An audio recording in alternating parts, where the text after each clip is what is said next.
Birshut, Mouraï Verabotay, avec la permission d'Hachem, ce petit cours de Torah, l'Inishmat, Bemodechai, Ben, Freha, Knafou, Shalach, Le'olamo.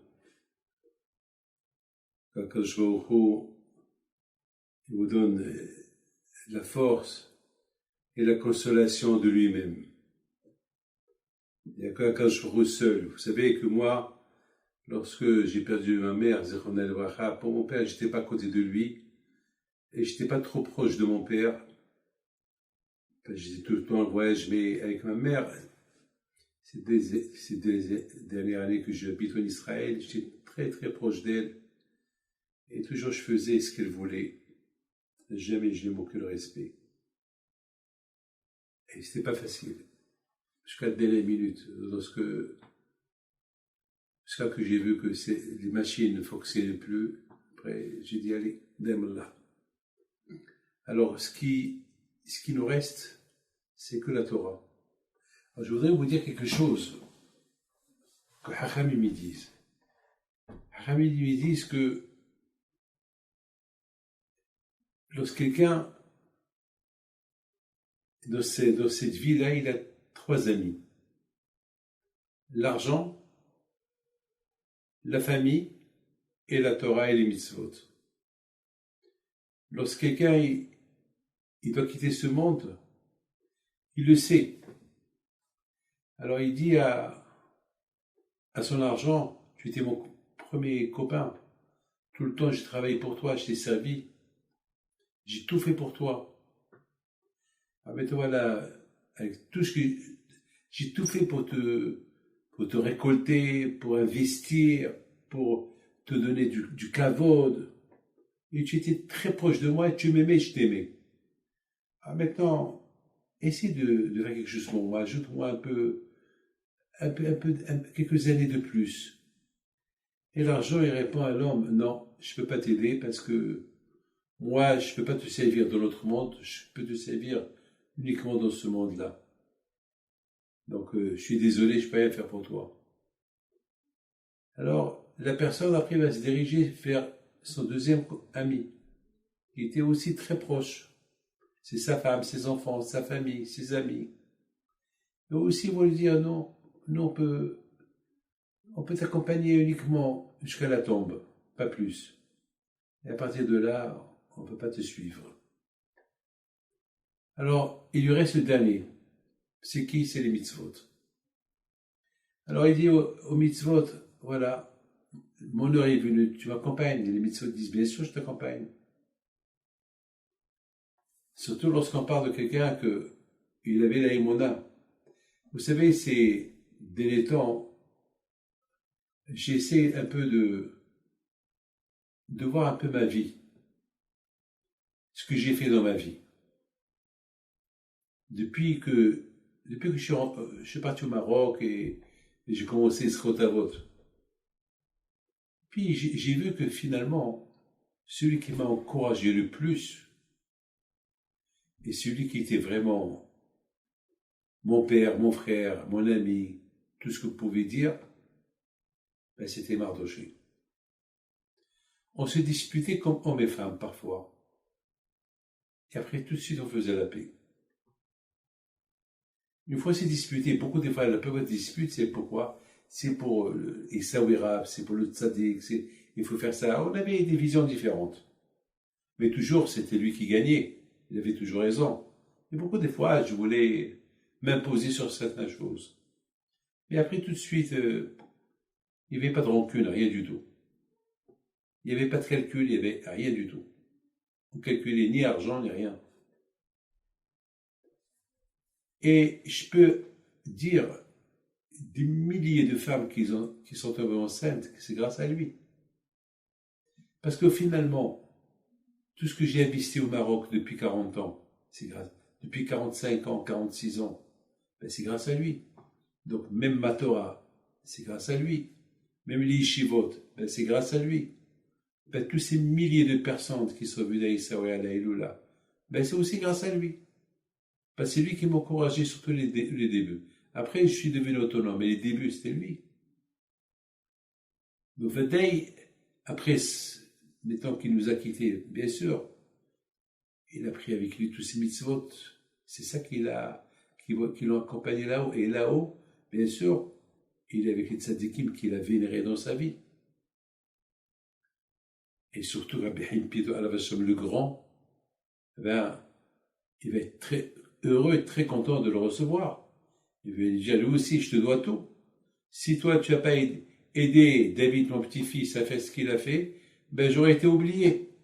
Comme beaucoup de tzadikim qui ont été oubliés parce qu'ils n'ont pas laissé de famille, personne ne s'occupe d'eux. Donc, ils ont été oubliés. Donc, il va lui dire merci. Automatiquement, c'est mon père qui va venir vers lui. Après, c'est mes oncles, Rabbi Raphaël Pinto. Après, c'est Rabbi Haïm Pinto de Casablanca. Et jusqu'à tous les tzadikim de la famille Pinto qui vont venir lui dire merci. Je voudrais vous raconter une histoire que j'ai eue avec votre grand-père, Alav Shalom, Rabbi Youssef Khnafou. Une histoire spectaculaire que j'ai eue avec lui. Il y avait une fois, j'étais venu au Maroc, je crois, à cette époque, j'avais 25 ans, si je ne me trompe pas. 25, 26. Et j'étais venu avec mon père. Et on devait faire la Iloula de Rabbi Haïm Pinto. Et à un moment donné, je devais aller chez Madame Béros. C'était elle la cuisinière, c'était elle qui nous préparait la Seouda. Et elle m'avait demandé une somme d'argent. Si je ne me trompe pas, 2600 € de l'époque, 2,6 millions de l'époque. C'était un dimanche matin. Et j'avais honte de demander à Mardoché. J'avais honte. J'avais honte de lui dire que je suis venu au Maroc, il me manquait cet argent. Alors, j'ai dit, je vais aller chez son père. Lui, je vais pas avoir honte de lui, je vais lui demander. Je suis parti chez lui. Il me regarde, il me dit, et puis David, aujourd'hui, il y a la loterie, il y a le quarté. Aujourd'hui, c'est le tiercé. C'est dimanche. Alors viens, on va jouer, et je suis sûr que on va gagner, et tu n'as pas besoin que je te prête d'argent. Je dis, d'accord, et si on perd? Si on perd, il m'a dit, regardez la Imouna qu'ils ont, cette famille-là. Il dit, pourquoi, subhanallah, on va perdre? On va pas perdre, on va gagner. Alors je dis, écoute, dans le cas qu'on perd, qu'est-ce que tu fais? Il me dit, dans le cas qu'on perd, je te prêterai l'argent. Et pourquoi tu n'as pas demandé à Mardoché? Et je lui dis, non, laisse Mardoché pour autre chose. Pour le moment, je veux que c'est toi qui me prêtes ces 2,6 millions. Il dit, d'accord, mais je te les donnerai que ce soir. Je dis, qu'est-ce que je vais te faire avec Madame Béros? Elle dit, elle peut attendre. Un jour de plus, qu'est-ce qu'elle va faire? Aujourd'hui, tout est fermé, c'est dimanche. Et encore, je répète, et si jamais on perd? Si on perd, je te donnerai l'argent. Mais pourquoi on perd? On ne va pas perdre, on va gagner. D'accord, elle me dit, alors donne-moi 4 numéros. Alors je lui dis, par exemple, je me rappelle pas les numéros, je lui dis 1, 2, 3, 4, 1, 2, 3, 4, 5. Par exemple. Bon, il me dit alors que Dieu repose son âme en paix, sa femme, là, était encore vivante. Elle m'a dit, David, viens, je te fais un verre de thé, le temps que mon mari il va remplir le tiercé. Bon, je reste là-bas, il m'a donné des gâteaux, du thé. Lui, il est parti, il a rempli le tiercé. Il a fait 1, 2, 3, 4, 6. Je lui dis, Youssef, je t'ai dit 1, 2, 3, 4, 5. Tu as fait 1, 2, 3, 4, 6. Non. Il me dit, d'accord, je vais aller retourner, je vais acheter un autre. Il est reparti, il a acheté 1, 2, 3, 4, 5. Il est venu, il dit, si on gagne, on va gagner, si tu veux, tu auras l'argent pour ton tiercé. Je suis rentré à la maison, et là, il y avait mon père à la Vachalom, et elle m'a dit, qu'est-ce que tu fais? Tu as été chez Béros, Madame Béros. J'ai dit, non, c'est demain, je vais aller chez eux, demain, je lui prends l'argent. Il me dit, tu as l'argent? Je dis, oui, papa, j'ai l'argent. On vivait avec la Emouna. J'avais rien, et je dis, j'ai. L'autre, tu lui dis, peut-être tu vas pas gagner. L'autre, il te dit, oui, pourquoi? Je vais pas gagner, je vais gagner. Moi, j'avais besoin d'argent pour la Iloula, pour faire la Iloula. Alors, Mardoché, bien sûr, à la Shalom, il était là. Je lui dis, j'ai tout raconté. Il dit, bah, Allah tabah. Elle n'est pas tabah. L'Iloula, c'est comme ça, tu payes la Iloula avec l'argent que tu tires, c'est pourquoi pas. Très bien. Et le soir, j'attendais avec impatience que Youssef, il vient m'annoncer la bonne nouvelle. À cette époque, on était à la rue Rachel. Je ne me rappelle pas quelle année exactement, je pense que c'était la dernière année qu'on est resté à la rue Rachel. Et voilà, Youssef, à la Shalom, il vient, il tape à la porte. Où le haram,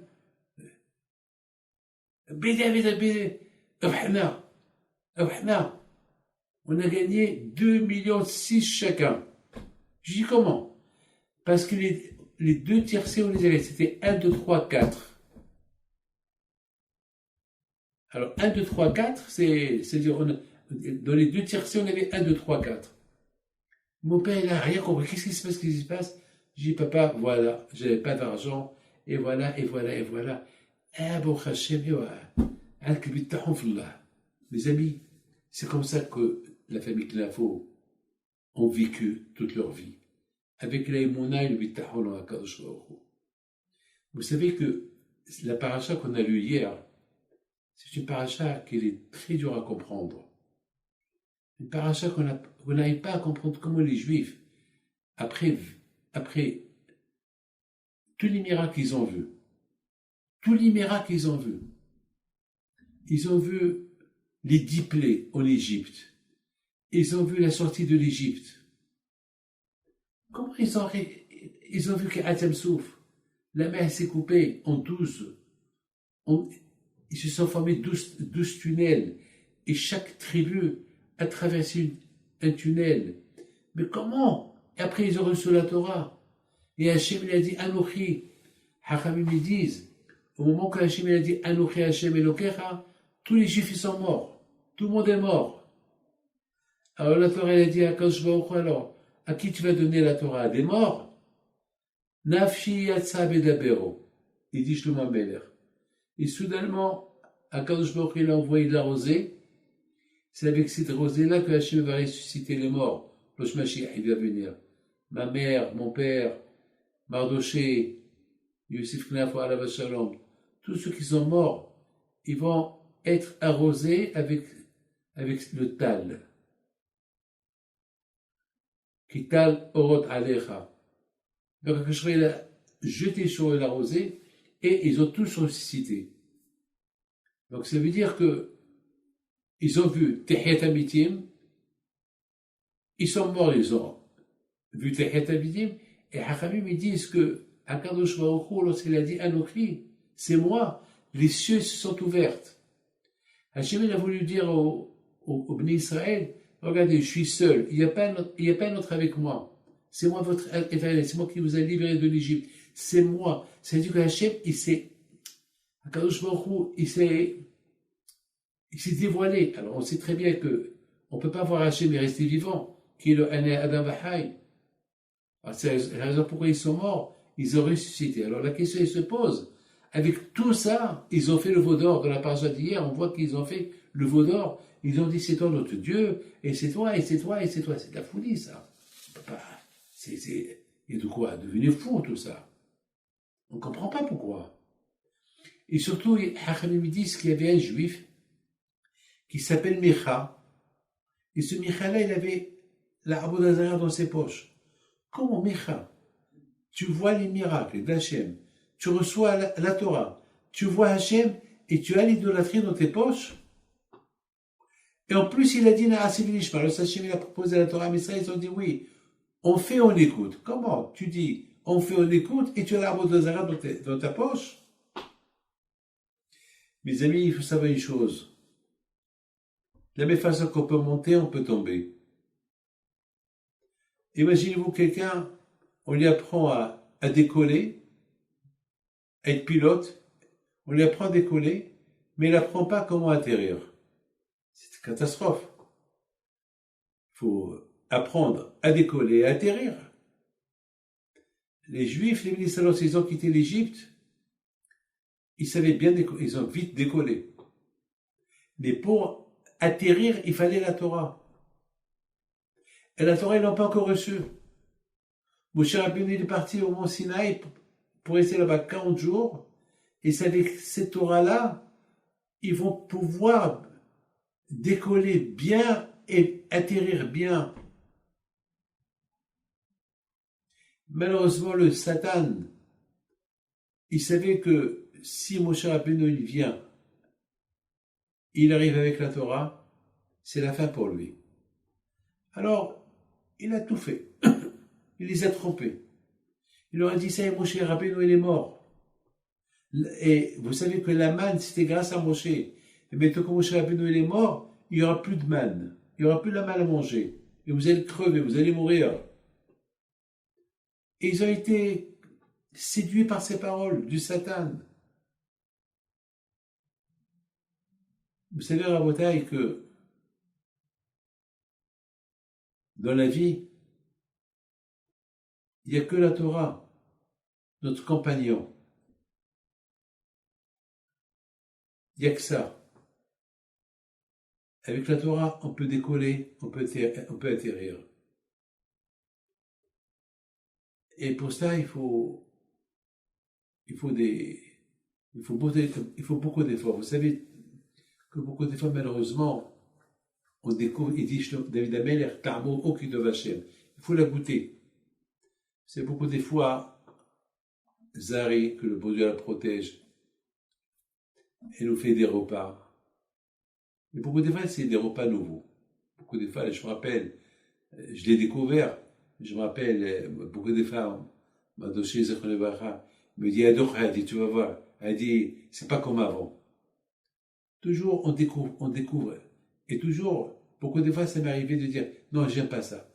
Ben David, il me disait à la Shalom, donc, goûte et tu vas voir, c'est bon. Avec exactement c'est ce que David Amelech il dit. David Amelech il dit, Ta'amo okitov Hashem. Goûte et tu verras. Goûte la Torah et tu verras. Alors, malheureusement, il y a deux façons pour la goûter.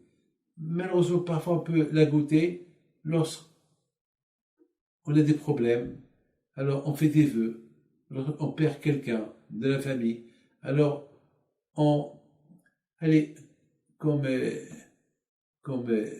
Sandra toujours elle me disait, Rabbi David, je lis Télim, c'est ce Télim qui me fait vivre, je vis par le Télim. C'est un soutien. La Torah, c'est un soutien. C'est un soutien moral. La Torah, c'est une antidépression. C'est ce qu'on appelle Samahaim, c'est la vie. Et c'est ce qu'on a appris hier. Hier, on a appris dans la paracha d'hier, avec tous les miracles qu'ils ont vus, les Juifs. Vous vous rendez compte? Tous les miracles qu'ils ont vus, et malgré tout, on voit que, à Shemishmor, ils ont fait le veau d'or. Pourquoi? Parce qu'il leur manquait. Il leur manquait ce qu'on appelle le pétrole. Vous savez, une voiture, s'il n'y a pas d'essence, la voiture ne peut pas démarrer. Une voiture, que la batterie elle est morte, on ne peut pas la faire démarrer. C'est vrai, il y a la voiture, mais elle ne démarre pas. À Israël, ils ont décollé, avec tous les miracles qu'ils ont vus, ils ont décollé, c'est écrit dans la Torah, ils ont cru en Hachem ou Moshe, très bien, kol hakavod, mais il manquait quelque chose. Il manquait quelque chose. Il manquait la Torah pour savoir atterrir bien et savoir, vous savez, mes amis, même monter, c'est pas bien de trop monter. Vous savez, on peut devenir fou aussi. On monte selon nos moyens. On peut pas être rabbin en un seul jour. On peut pas. Ça prend du temps. Moi, j'ai 70 ans aujourd'hui. Ça m'a pris du temps pour pour être ce que je suis, c'est pas fini, c'est encore, on connaît rien du tout encore. Vous savez, dans la leçon qu'on apprend dans cette paracha, c'est la leçon Atami be'atzmach ad yom motar. Tant que tu vis, il faut pas avoir confiance en toi. Tu peux pas dire, ça y est, je suis parfait. La perfection, elle vient à la mort de la personne. C'est là qu'il peut dire, je suis parfait. Mais tant que la personne il est vivant, il ne peut que décoller. Et continuer à monter, progressivement, et monter, et monter. Et parfois, ça arrive. On a des épreuves. Et ces épreuves-là, ils peuvent nous faire tomber. Mais avec la Torah, on ne tombe pas. On continue toujours avec la Emouna à Kadosh Baruch Hu. Vous savez, il y a un grand tzaddik, le Admour de Tzantz, qui est enterré à Natania, à la Shalom. Les Allemands, ils ont tué sa femme et ses 11 enfants devant lui. Et il pleurait. Et vous savez qu'est-ce qu'il leur a dit? Il leur a dit, avec tout ce que vous avez fait devant moi, vous n'allez pas me casser. Vous n'allez pas casser ma émouna à Kadosh Baruch Hu. Je continuerai toujours à croire en Kadosh Baruch Hu. Une fois que les Juifs ils ont fait ce veau d'or, il a fallu que Moshe Rabbeinu il prie. Et il a prié. Il a prié. Il a tellement prié à Kadosh Baruch Hu que Akadosh Baruch Hu, bon, il dit d'accord, allez, je leur pardonne. Moshe Rabbeinu a dit non, je veux pas que tu me fasses un service. Je veux bien que tu leur pardonnes. Je veux vraiment que, je sais ce qu'ils ont fait, c'est grave, c'est comme quelqu'un qui a une Mercedes, et il la change contre une bicyclette. C'est ce qu'ils ont fait. Ils ont changé Hachem contre une idolâtrie. C'est pas possible.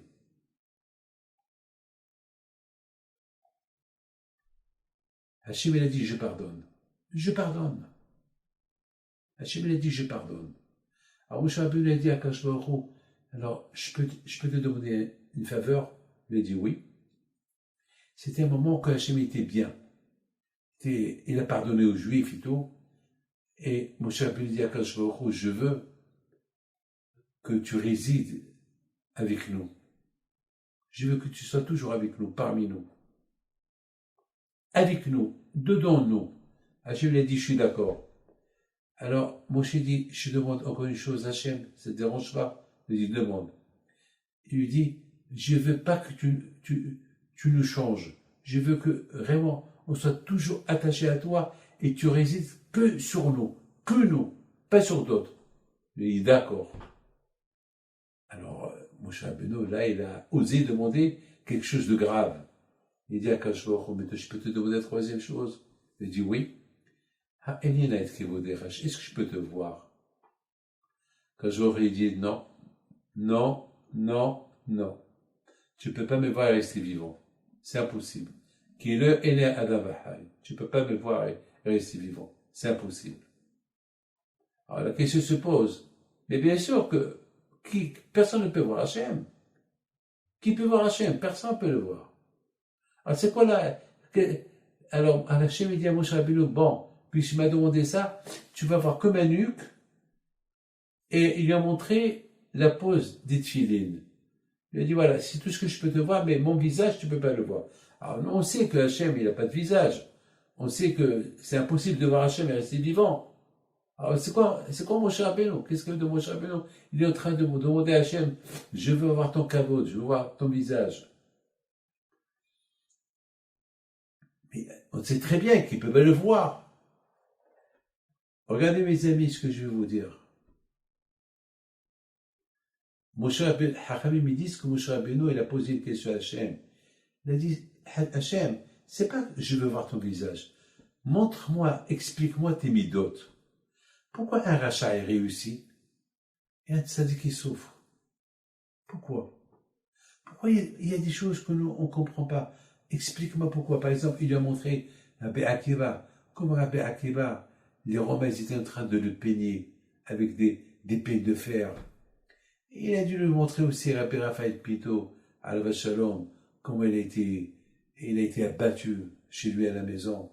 Alors, et les 6 millions de Juifs dans la Shoah, et toutes ces tous ces xérotes qu'on a passés, aussi, 100%, aussi, il a dit à Hachem, on a eu l'espoir que Mardochée allait vivre, et pourquoi il est parti comme ça? Pourquoi ils ont crié, ils ont pleuré, ils ont fait des vœux, ils ont étudié, ils ont fait Télim, ils avaient un espoir. Ils ont dit qu'ils veulent faire des séodos, Toutes ces questions, Moshe Rabbeinu les a posées à Kadosh Baruch Hu. Akadosh Baruch Hu lui a dit, je peux pas te dire ce que, je peux pas t'expliquer comment je fonctionne. La façon comme je fonctionne, elle m'appartient que moi. Personne ne peut me comprendre. Mais par contre, tu peux voir ma nuque. Ça veut dire, pas la face, le derrière. Alors vous savez, mes amis, c'est quoi? Qu'est-ce que ça veut dire? Je te montre voir que, pas ma façade, mais derrière moi, je te montre quoi derrière moi.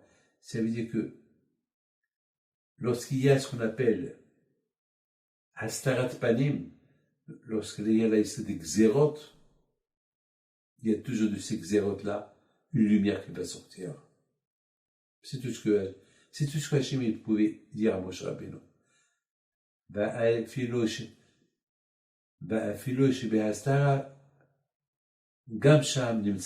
Même dans les moments les plus durs, les plus difficiles que la personne traverse, il y a Kadosh Baruch Hu. Le plus important, il ne faut pas que nous on stagne dans les problèmes. Et c'est ça le message pour moi, pour vous. Il faut, bien sûr, c'est dur pour vous. Vous êtes dans le mois, vous venez à peine de terminer les 7 jours, vous êtes encore dans le mois, mais il faut savoir que votre papa, il est bien. Il faut continuer.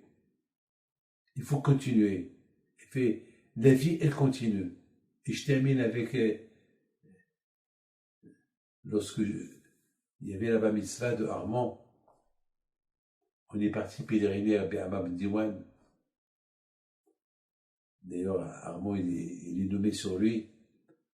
Et je me rappelle que moi aussi, je suis parti pèleriner à Be'amam Diwan, à la Shalom, avec Mardoché. Et j'avais fait un vœu, que si je me marie, je nommerai mon fils Amram. C'était l'année que Rabbi Meir et Rabbi Raphaël Pido ils sont morts. Et un jour, Zari, elle dit, le bon Dieu la protège, il dit, on va aller pèleriner Rabbi Raphaël à Cohen. Et moi, j'avais la voiture, la Granada, une voiture anglaise. Et on est parti pèleriner Rabbi Raphaël à Cohen. On a passé là-bas Shabbat. Et là-bas aussi, j'ai dit, si je me marie et j'aurai un enfant, je l'appellerai sur Rabbi Raphaël à Cohen, Rabbi Raphaël Pinto, Rabbi Meir Pinto et Rabbi Amam Diwan. Ça, c'est le vœu que j'ai fait. Et Akadosh Baruch Hu, il a accepté ce vœu. Quelques mois plus tard, j'ai connu ma femme, je me suis marié, et quelques temps plus tard, j'ai eu mon fils Rabbi Raphaël. Et dans ma tête, je vais l'appeler Raphaël Meir, c'est tout. J'ai oublié Rabbi Amam Diwan, je l'ai oublié carrément. Mon père qui n'était pas à mon mariage, il est venu pour la Brit Mila, il était Sandak, il est venu en France. Et puis voilà, le lendemain, il y a l'Ohel qui vient, il y avait le Sandak, mon père le Sandak, tout le monde était là. Mais ce que j'ai oublié de vous dire, c'est que la veille, j'ai rêvé que j'étais à la synagogue de Rabbi Haïm Pinto à Essaouira. Et j'ai rêvé, Rabbi Amram Ben Diwan, cette fameuse photo de Rabbi Amram Ben Diwan, elle était là, elle était derrière, et Rabbi Amram était assis. Il était assis sur le banc, dans la synagogue de Rabbi Haïm Pinto à Essaouira. Et bon, j'ai oublié le rêve. Et voilà, maintenant, on a fait la Brit Mila, le rabbin prend pour faire le kiddush, il me dit, Vikari Shemubi Israël. Mon père, il savait comment j'allais l'appeler. Mon père, il savait, Raphaël Meir. Et soudainement, je vois Rabbi Amram Ben Diwan Alav Shalom dans le rêve que j'ai rêvé la veille, samedi soir, il était en face de moi. Et tout de suite, j'ai dit au rabbin, Amram. Raphaël me dit Amram. Comment j'ai connu Amram me dit, ouais, c'est à la vache Rabbi Motraï. Avec lui, j'ai découvert beaucoup de tzadikim au Maroc.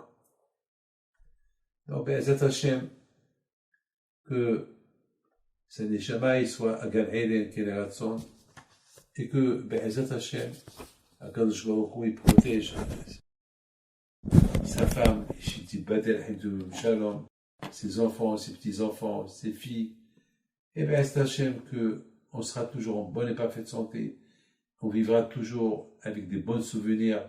Mais bien sûr, maintenant, vous êtes en train de parler de ce souvenir. Vous savez, moi et Viviane, moi et ma femme, on parle que de vous. On parle que des souvenirs. On parle que de vous. Mes enfants, et Shabbat à la synagogue, je parle que de lui. C'est tout. Je parle que de lui. Zat Hashem, avec l'espoir que Hashem, tout ira bien et qu'on le verra, on verra Mashiach venir Zat Hashem. C'est notre seul espoir, si Dieu veut. Voilà, je voudrais bien vous souhaiter une bonne soirée et je peux vous voir une minute, comme ça je vous fais une bracha.